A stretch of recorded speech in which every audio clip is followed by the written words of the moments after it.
Hello बच्चों, कैसे हैं आप सभी। उम्मीद करते हैं अच्छे होंगे, मस्त होंगे।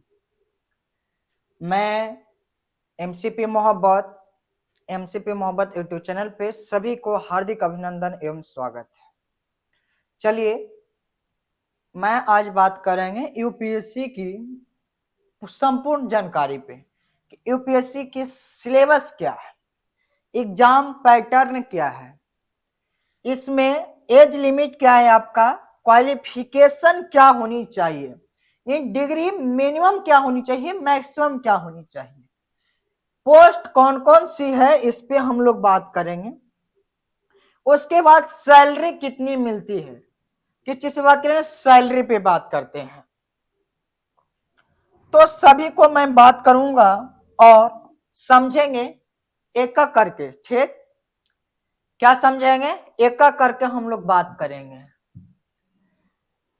कहा जाता है क्यों डरे जिंदगी में क्या होगा, क्यों डरे जिंदगी में क्या होगा, कुछ नहीं होगा तो तजुर्बा होगा। ये सफर लिमिट नहीं बल्कि बहुत लंबी है, इसमें आपको समय मांगेगा, यूपीएससी आपको समय देना होगा। जब आप एक बार समय दे दीजिएगा तो आपके जीवन में नई क्रांति आ जाएगी, नई शुरुआत हो जाएगी, लाइफ एकदम अलग ढंग से आप जीने की तजुर्बा हो जाएगी आपके पास। तो पहले मैं इसमें बात करूंगा आपके सामने कि इस एग्जाम में क्या क्या क्वालिफिकेशन, पहले यूपीएससी की बात करते हैं कि यूपीएससी में कितने चरण होते हैं एग्जाम के। UPSC union public service commission, क्या होता है, यूनियन पब्लिक सर्विस कमीशन। ये कितने स्टेज का एग्जाम होता है, तो ये होता है आपका माइनली 3 स्टेज का एग्जाम होता है। कितने स्टेज का होता है दोस्त, 3 स्टेज का आपका एग्जाम होता है। कितने स्टेज का, तो आपका जो होता है 3 स्टेज का होता है। एक आपका होता है प्रीलिम्स, क्या होता है दोस्त, प्रीलिम्स होता है। एक आपका होता है दोस्त मेंस होता है, क्या होता है, मेंस होता है। एक आपका होता है दोस्त, एक होता है आपका पर्सनालिटी टेस्ट।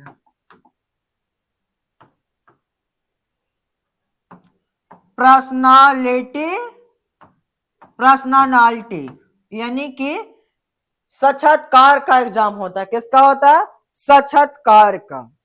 प्रीलिम्स जो आपका होता है एमसीक्यू होता है, क्या होता है, एमसीक्यू, मल्टीपल चॉइस क्वेश्चन होता है। क्या होता है, एमसीक्यू, मल्टीपल चॉइस क्वेश्चन। ए पेपर आपको रखा गया है एप्टीट्यूड के लिए, एप्टीट्यूड के लिए कि आपका कितना एप्टीट्यूड है, विल पावर कितना है, सोचने समझने की शक्ति कितना है, किसी समस्या को निर्णय लेने में आप कितना टाइम लेते हैं, कितना आप जल्दी किसी समस्या को आप हल कर पाते हैं कि नहीं कर पाते हैं। इसलिए आपको प्रीलिम्स एग्जाम को रखा है यूपीएससी ने, यानी प्रारंभिक परीक्षा को। सबसे पहले हम समझेंगे प्रीलिम्स की एग्जाम को, किसको, प्रीलिम्स को। फिर हम लोग समझेंगे मेंस को, फिर हम लोग समझेंगे इंटरव्यू, जिसे पर्सनालिटी टेस्ट कहते हैं। क्या कहते हैं, पर्सनालिटी टेस्ट, साक्षात्कार का परीक्षा। देखिए हम लोग सबसे पहले बात किस पे कर रहे हैं दोस्त, तो सबसे पहले हम लोग बात करेंगे जो प्रीलिम्स टेस्ट की बात करेंगे, किस चीज का, प्रीलिम्स का बात करेंगे। चलिए हम लोग प्रीलिम्स को मेन मुद्दा पर लेके हम लोग बात करते हैं। क्या करते हैं, प्रीलिम्स को क्या करते हैं, प्रीलिम्स को मेन मुद्दा लेकर हम लोग बात करते हैं। क्या करते हैं, बात करते हैं। चलिए कैसे इस पे हम लोग बात करते हैं। जो देखिए प्रीलिम्स में आपका 2 पेपर होते हैं, GS1 और GS2। कितने पेपर होते हैं, 2 पेपर, GS1 और GS2। तो ये आपका होता है जो 2 पेपर होता है, एक आपका होता है दोस्त GS1 और एक आपका होता है GS2। क्या होता है, GS2 होता है आपका, यानी GS1 और GS2 होता है। क्या होता है? GS1 और GS2। GS1 जो होता है आपका 200 मार्क्स का पूछा जाता है। कितने मार्क्स का? तो 200 मार्क्स का। कितने आवर समय देते हैं? तो 2 आवर समय देते हैं। GS2 भी होता है आपका, ये भी 200 मार्क्स का होता है। कितने मार्क्स का होता है? 200 मार्क्स का, 2 आवर का समय होता है। क्या होता है? 2 आवर का समय होता है। इसमें आपका होता है paper C SAT civil service aptitude test का पेपर इसमें रहता है। जैसे ये क्वालिफाइंग पेपर होता है, ना कि आप इस पेपर को अगर पास कर जाते हैं, क्वालिफाइंग कर जाते हैं, तो आपका जो मेरिट लिस्ट लास्ट में जो नंबर डिफाइंड मिलेगा, सिलेक्शन में आपका नंबर ऐड नहीं होगा। ये पेपर इसलिए रखा जाता है कि आपका इस पेपर के जीएस पेपर 2 के पीटी में अगर आप पास कर जाते, क्वालिफाइंग कर जाते हैं 33% लाकर, तो आपका एलिजिबिलिटी बनता है कि आपका पीटी का GS1 का पेपर का कॉपी जांच होगा। अगर आप सीसेट को क्वालिफाइंग नहीं कर पाते हैं तो आपका GS1 पीटी का पेपर जांच नहीं होगा, जिससे आप मेंस लिखने के लिए असक्षम होंगे। तो आपको मेंस कॉपी लिखना है तो आपका सीसेट क्वालिफाइंग होना पड़ेगा। अगर आप नहीं होते हैं तो आपका इस पेपर आप पीटी तक ही रह जाएंगे, मेंस आप नहीं लिख पाएंगे। चलिए अब हम लोग समझते हैं कि क्या होता है। जो ये दोनों पेपर होते हैं, पेपर 1 और पेपर 2 होता है। क्या होता है? पेपर 1 और पेपर 2 होता है। इन दोनों में जो होता है नेगेटिव मार्किंग होता है। क्या होता है? नेगेटिव मार्किंग होता है, 1/3 होता है। ये नहीं कि आप गलती करें उसी का आपका नंबर कटेगा। जब किसी प्रश्न का आप गलत ऑप्शन चुनते हैं, मल्टीपल चॉइस ऑप्शन जो होता है, तो आपका जो सही आंसर होगा उसमें से भी नंबर कटौती की जाएगी। सॉरी 1/3। कितना? 1/3 कटौती की जाएगी।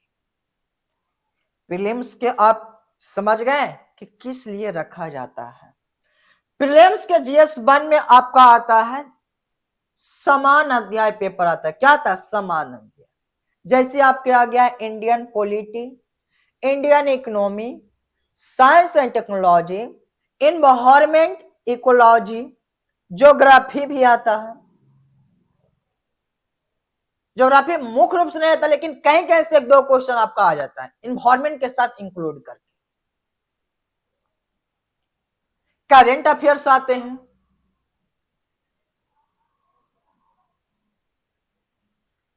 तो ये आपका GS1 का सिलेबस हुआ। GS2 में माइनरली आते हैं, मैथ्स आते हैं, रीजनिंग आते हैं 3 एरिया से क्वेश्चन, और आपका रीडिंग कॉम्प्रिहेंशन आते हैं। तो इससे आप यही पेपर आप इसे हल्के मत लीजिए, यही पेपर आपका सिलेक्शन दिलाने में सबसे ज्यादा बाधिक उत्पन्न करता है। समझिए, प्रीलिम्स एग्जाम इस यूपीएससी के फॉर्म भरने वाले विद्यार्थी 12 से 15 लाख होते। कितने होते? 12 से 15 लाख होते। एग्जाम में बैठने वाले पीटी में 5 से 6 लाख बच्चे होते हैं। और पीटी क्वालिफाइंग करने वाले, पीटी क्वालिफाइंग जो बच्चा करता है वो मात्र और करता है कितने बच्चा पीटी क्वालिफाइंग करता है? तो क्वालिफाइंग आपको 10 से 15 हजार ही शायद करता है। एग्जैक्ट डाटा हमारे पास नहीं है। कितना करता है? उतना जितना बताएं आपको। फिर देखिए, फिर क्या होता है जो समझिए। मेंस लिखने की बात आता है तो मेंस पे हम लोग बात करेंगे। तो आधा जो विद्यार्थी होते हैं यही सीसेट पेपर के चलते डिस्क्वालिफाइंग होते हैं। यूपीएससी इसे बोलता है क्वालिफाइंग पेपर मैंने रखा। मैं इसे व्यक्तिगत राय से बोलता हूं, यूपीएससी इस पेपर को बच्चों को क्वालिफाइंग करने के लिए बल्कि डिस्क्वालिफाइंग करने के लिए इस पेपर को ऐड किया है। चलिए अब हम लोग बात करेंगे मेंस पे। क्या पे? मेंस पे हम लोग बात करेंगे।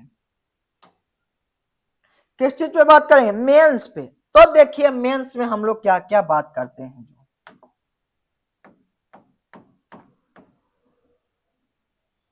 मेंस में हम लोग बात करते हैं दोस्त, मेंस में आपका कुल 9 पेपर होते हैं। कितने होते हैं? 9 पेपर होते हैं। कितने होते हैं? 9 पेपर होते हैं आपका। 2 पेपर जो होता है आपका क्वालिफाइंग होता है। क्या होता है? क्वालिफाइंग पेपर होता है। 2 पेपर जो होता है आपका क्वालिफाइंग पेपर होता है। चलिए हम लिख देते हैं पूरी बारीकी तरीका से।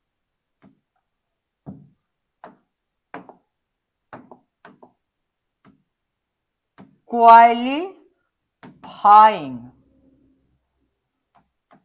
क्वालिफाई पेपर होता है, 2 होता है। कौन कौन से होते हैं? तो एक कंपलसरी इंग्लिश का पेपर होता है। किस चीज का? एक लैंग्वेज का पेपर होता है। तो एक होता है आपका, एक आपका लैंग्वेज का पेपर होता है जो संविधान में है, उसमें से कोई भी एक भाषा का पेपर होगा। एक आपका होगा कंपलसरी इंग्लिश का पेपर। किसका होगा? कंपलसरी इंग्लिश का पेपर इसमें आपका इंक्लूड रहेगा। यानी कि मेंस में जो होता है, मुख्य परीक्षा में होता है, टोटल 9 पेपर होते हैं। कितने होते हैं? 9 पेपर। 9 पेपर में 2 आपका होगा जो क्वालिफाइंग पेपर है। किस पेपर है? क्वालिफाइंग पेपर है। एक लैंग्वेज का पेपर होगा, एक इंग्लिश का पेपर होगा। लैंग्वेज आपका संविधान में जितना भाषा का संविधान में माना जाता है उसमें से कोई एक भाषा का आपका होगा। इंग्लिश होगा आपका कंपलसरी है, जो हिंदी मीडियम का चुनौती बना देती है। चलिए अब हम लोग बात करते हैं अगला बात। अगले स्टेज पे बच गया आपका कुल 7 पेपर। कितना पेपर? 7 पेपर आपको बच गया। 7 पेपर में दोस्त आपका कौन कौन सा पेपर आता है जो देखिए आप। पहला आता है ऐसे मानिए 250 मार्क्स का। फिर मानिए आप जीएस 1 250 मार्क्स का ही होता है। फिर देखिए जीएस 2 250 मार्क्स का। जीएस 3 250 मार्क्स का। और आपका होता है जीएस 4। ए होता है आपका, ए होता है आपका 250 मार्क्स का। फिर आपका 2 ऑप्शनल पेपर होते हैं। कितने? 2 ऑप्शनल पेपर होते हैं। ऑप्शनल पेपर आपका होता है 2 250 मार्क्स का। पेपर 1 और पेपर 2 होता है। क्या होता है? पेपर 1 और पेपर 2 होता है। देखिए ऐसे में आपका 250 मार्क्स का पूछा जाता है। ऐसे आपका 2 खंड से ऐसे पूछे जाते हैं। प्रत्येक खंड में 4-4 प्रश्न होते हैं। उनमें से आपको 4 में से एक कर जवाब देना होता है। जीएस 1 में होता है 250 मार्क्स का पेपर। 3 घंटे की समय दी जाती है। इसमें आपका आ जाता है वर्ल्ड हिस्ट्री आता है, वर्ल्ड ज्योग्राफी आ जाता है। ये सब आपका जीएस 1 का सिलेबस है। जीएस 2 का क्या सिलेबस है? तो इंडियन पॉलिटी है, गवर्नेंस है,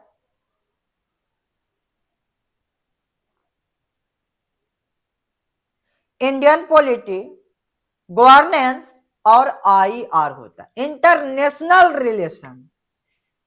और पेपर भी आते हैं। फिर देखिए जीएस 4 का, जीएस 3 का तो आपका science, tech and technology, environment, ecology, Indian polity, आंतरिक सुरक्षा। GS4 का सिलेबस है आपका, जो समझिए ethics, aptitude, ethics, integrity and aptitude. क्या होता है? एथिक्स, इंटीग्रिटी और एप्टीट्यूड। ये 7 पेपर आपका हुआ, सभी आपका कितना हुआ? 250 मार्क्स का। इन 7 पेपर को 250 से अगर गुना करें हम लोग, तो आपका रिजल्ट जो आएगा आपका 1750 मार्क्स का टोटल मेंस आपका क्वेश्चन आता है, प्रश्न आता है। कितने का होता है? 1750 मार्क्स का। आप गुना कीजिए 7 इंटू 250 से, तो आपको टोटल 1750 मार्क्स आएगा। देखिए मेंस का जो आपका पेपर होता है 1750 मार्क्स में पूछे जाते हैं। अगर इसका 1750 का 50 प्लस या तो 45 प्लस भी ले आते हैं बच्चे, मान लीजिए, और कम तो 40 प्लस भी ले आते हैं बच्चे, तो यूपीएससी के लिस्ट में जो होता है कहीं कहीं टंग ही जाते हैं बच्चे। तो इस प्रकार से आपका पेपर जो मेंस का जो होता है, मेंस जो पेपर होता है पूरी तरीका से आपका जो पेपर होता है डिस्क्रिप्टिव होता है। क्या होता है? डिस्क्रिप्टिव।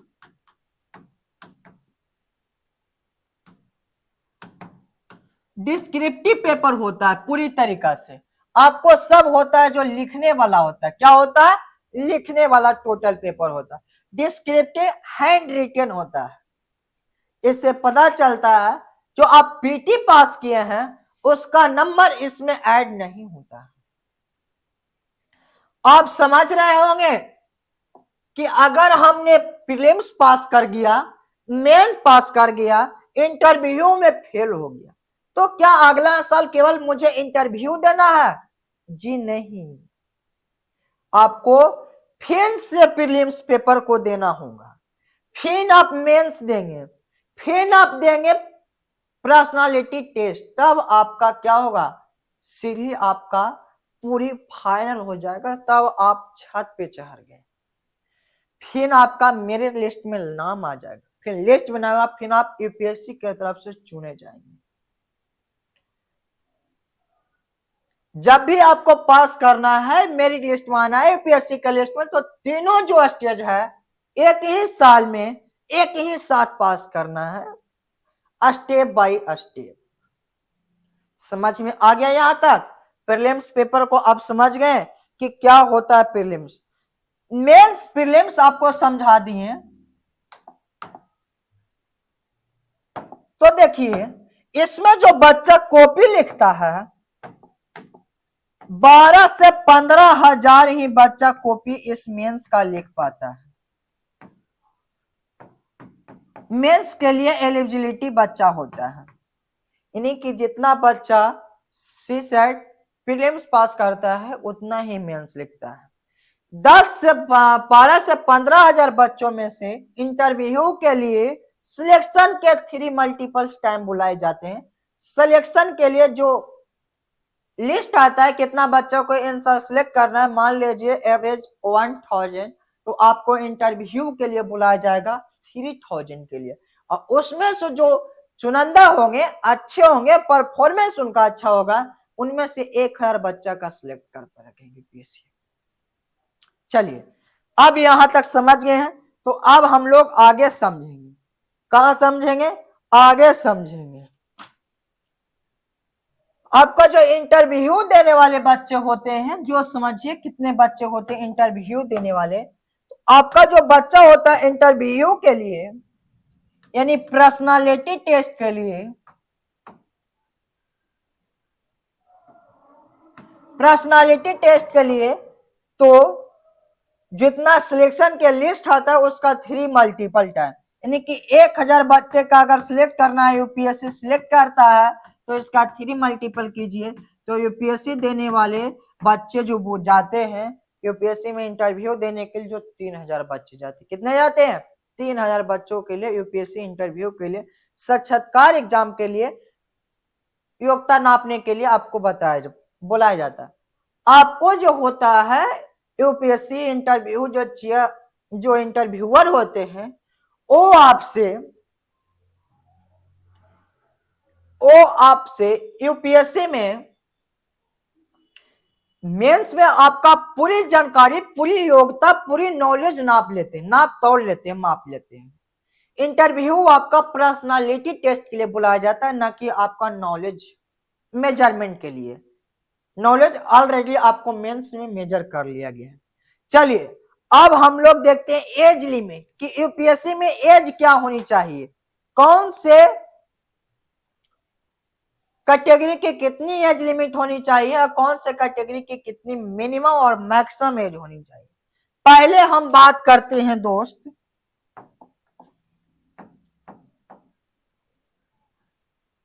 एज पे, हम लोग बात करते हैं आयु पे कि यूपीएससी में आयु कितनी होनी चाहिए, कौन सा कैटेगरी की कितना एज होनी चाहिए, मैक्सिमम और मिनिमम। अटेम्प्ट की भी बात करेंगे। तो पहले हम लोग जनरल की बात करते हैं। किसके? जनरल की। जनरल की जो मिनिमम आयु होनी चाहिए दोस्त और मैक्सिमम और नंबर ऑफ अटेम्प्ट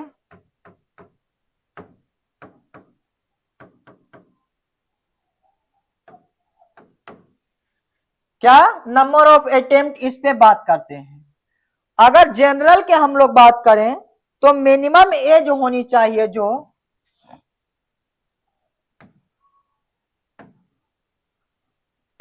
जनरल में मिनिमम एज होनी चाहिए 21 ईयर्स। कितना? 21 ईयर्स मिनिमम एज होनी चाहिए और मैक्सिमम 32 अटेम्प्ट आपका 6 अटेम्प्ट होना चाहिए। 6 अटेम्प्ट के बाद आप अगर जनरल कैटेगरी से तो आप यूपीएससी के लिए एलिजिबिलिटी नहीं है। क्या है? नहीं है। फिर देखिए अगर ओबीसी की हम लोग बात करते हैं, अदर बैकवर्ड क्लास की, कि इसका क्या एज होनी चाहिए, तो एज होनी चाहिए 21 मिनिमम, कम से कम 21 ईयर्स होनी चाहिए, मैक्सिमम 35 वर्ष और अटेम्प्ट 9 होनी चाहिए। 35 वर्ष तक आप एग्जाम दे सकते हैं, 9 अटेम्प्ट होनी चाहिए। या तो आपका उम्र पूरा हो जाए या तो आपका अटेम्प्ट पूरा हो जाए, तो आप यूपीएससी के एग्जाम में बैठने के लिए आप एलिजिबिलिटी नहीं है। ये दोनों में से आपका मैक्सिमम एज पूरा हो जाए या तो नंबर ऑफ अटेम्प्ट पूरा हो जाए, फिर आप एलिजिबिलिटी नहीं है। एससी एसटी के लिए देखिए, एससी एसटी के लिए आपका मिनिमम जो एज होगा 21 ईयर्स होगा, मैक्सिमम नो लिमिट, एज कोई लिमिट नहीं है, जब तक दे सकता है। Number of attempt no count, ये भी काउंट नहीं होता, जब तक आप दे सकते हैं। चलिए एससी एसटी, शेड्यूल्ड कास्ट या शेड्यूल्ड ट्राइब, तो एज जो होगा 21 ईयर्स होगा, जो मिनिमम होगा, मैक्सिमम नो, और मैक्सिमम नहीं काउंट होता है, और no count of attempt, no count कि अटेम्प्ट काउंट नहीं होता है आपका। जैसे मानिए यूपीएससी ने किस तरीका से एज को लिमिट करता है उसको हम लोग मानते हैं। देखिए जनरल को हम लोग लेकर बात करते हैं, जनरल को लेकर बात किए, मान लीजिए कि आपका 1 अगस्त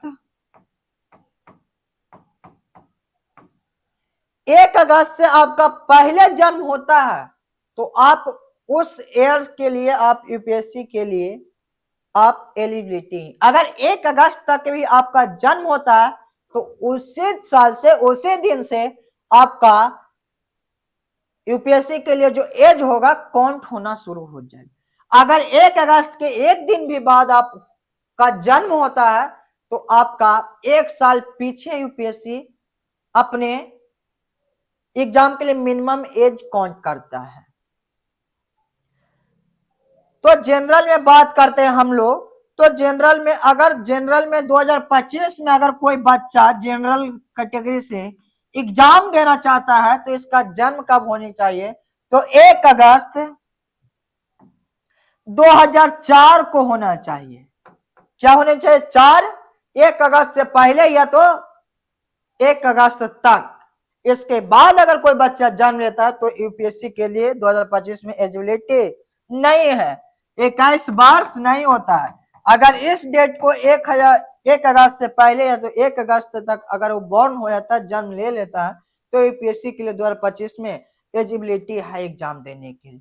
तो इस तरीका से यूपीएससी जो एज निर्धारित करता है 1 अगस्त से पहले या तो 1 अगस्त से बाद करता है। चलिए अब हम लोग देखेंगे दोस्त, मेरे प्यारे दोस्तों, मिनिमम क्वालिफिकेशन आपको देखेंगे। क्या देखेंगे?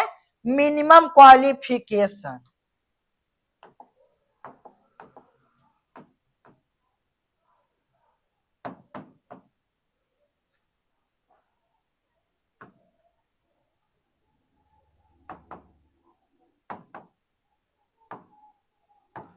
मिनिमम क्वालिफिकेशन आपको देखेंगे कि मिनिमम क्वालिफिकेशन कितनी होनी चाहिए। तो मिनिमम आपका क्वालिफिकेशन होनी चाहिए जो ग्रेजुएट होनी चाहिए। क्या होनी चाहिए? ग्रेजुएट, यानी आपका जो ग्रेजुएट हुआ, स्नातक की परीक्षा आप पूरी तरीका से कंप्लीट होनी चाहिए। क्या होनी चाहिए? पूरी तरीका से आपका स्नातक का जो परीक्षा होगा आपको कंप्लीट होनी चाहिए। तो यूपीएससी मैक्सिमम इसका नो लिमिट होता है। मैक्सिमम वही बच्चा इसे कर सकता है यूपीएससी आईएएस आईपीएस आईएफएस दैनिक यूनियन टेरिटरी में जाना चाहता है सर्विस में, जो लॉ करता है वो भी करता चाहता है, बड़े बड़े इंजीनियर वो भी जाना चाहता है, तो डॉक्टर वो भी आना चाहता है इसमें, क्योंकि इसमें अलग ही रुतबा है। चलिए अब हम लोग इसमें पोस्ट की बात करते हैं। किस चीज का पोस्ट, कौन कौन सा इसमें होता है यूपीएससी में, जिस पे हम लोग बात करते हैं।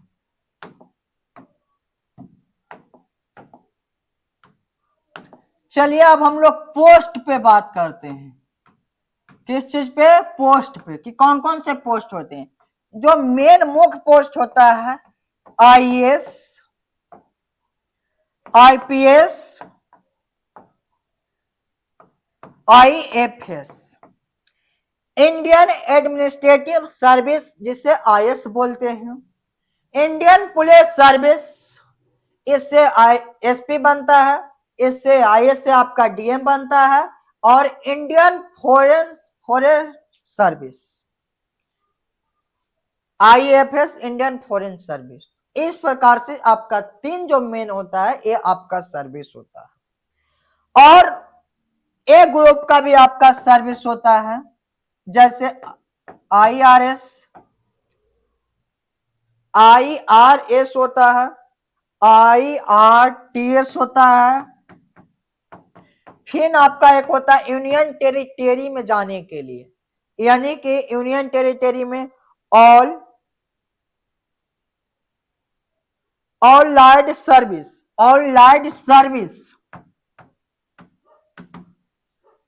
डैनिप हो गया, दिल्ली पुलिस हो गया, ऑल लाइड सर्विस में आपको जाने के लिए यहीं से मिलता है।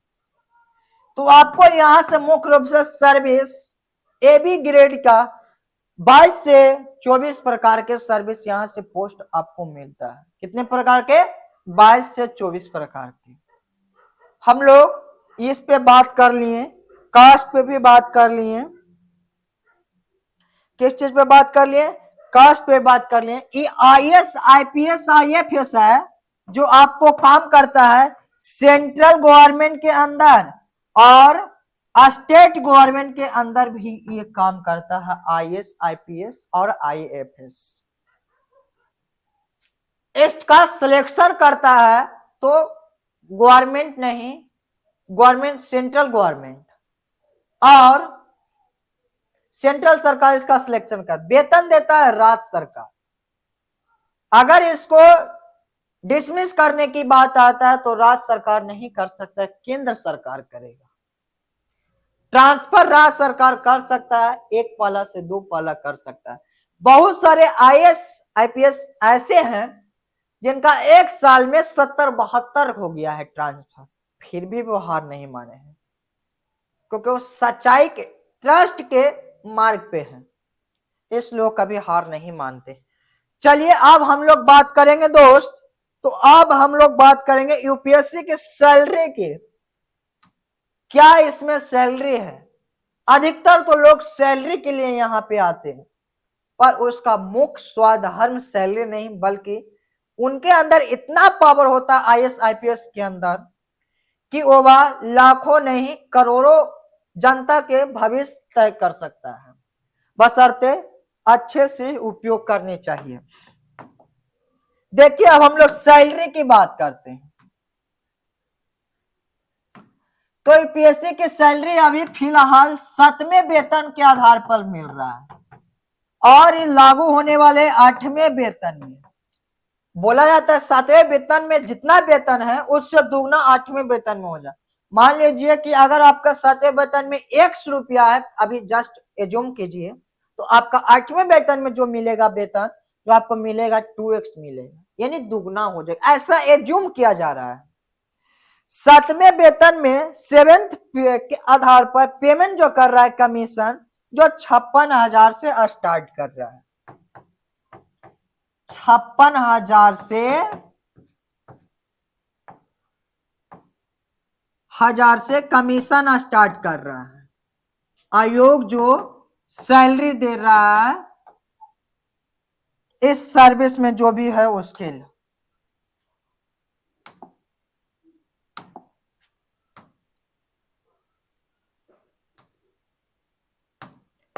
क्या दे रहा है? सैलरी दे रहा है। 7वें वेतन पे के अनुसार कितने? 7वें वेतन पे के अनुसार कितना दे रहा है पर में? तो स्टार्ट हो रहा है आपका 56,000 से सैलरी स्टार्ट हो रहा है, और ये बढ़कर अगर आप सबसे ऊंचे रैंक पर अगर आप चल जाते हैं तो आपका वेतन हो जाए 7वें पर 2.5 लाख हो जाता है, यानी 2.5 लाख आपका सबसे ऊंचे पद पे अगर आप चल जाते हैं तो आपका 2.5 लाख का वेतन हो जाता है। फिर देखिए इसके साथ आपका बेसिक भी मिलता है। क्या मिलता है? बेसिक भी मिलता है। जैसे आपको हाउस एनालिसिस मिलता है, घर मिलता है, आपके लिए हेल्थ इशू के लिए आपको प्रोवाइड अलग से किया जाता है, ट्रैवलिंग के लिए किया जाता है, आपको 4 व्हीलर गाड़ी दिया जाता है, यानी कि आपको 4 व्हीलर दिया जाएगा तो ऐसा ना बोलिएगा कि लो ड्राइवर 500 के 100 रुपए के तेल, एनी टाइम आपका फुल टैंक की रहेगा, फुल टैंक रहेगा, आप कहीं भी सफर कर सकते हैं। आपको बच्चे की एजुकेशन के लिए दिया जाएगा फ्री कंटेंट, आपको डिजीज से बचने के लिए कुकर दिया जाएगा, यानी कुक फूड कुक दिया जाएगा।